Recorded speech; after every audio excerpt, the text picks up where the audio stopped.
Et au cœur de ce dispositif, il y a les fameuses brigades qui sont susceptibles de vous appeler à partir de lundi si vous avez été en contact avec un malade. Alors comment ce dispositif chapeauté par l'assurance maladie va fonctionner, Jean-Sébastien Soldaini ?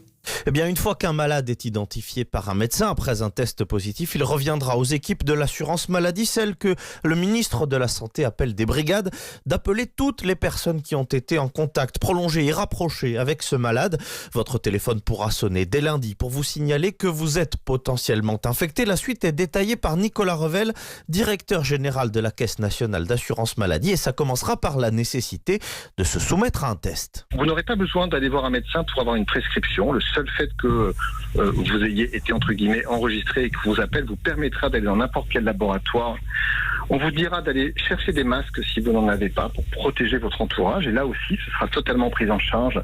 Si vous avez besoin d'un arrêt de travail, eh bien, l'assurance maladie vous l'enverra directement sans que vous ayez là encore besoin d'aller voir un médecin.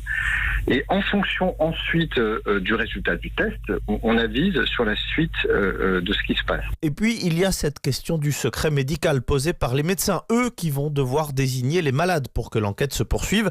Pas de problème de ce côté-là, assurent les autorités, car le secret médical sera entièrement préservé, comme il l'est déjà lorsqu'un médecin déclare le cancer d'un patient à l'assurance maladie.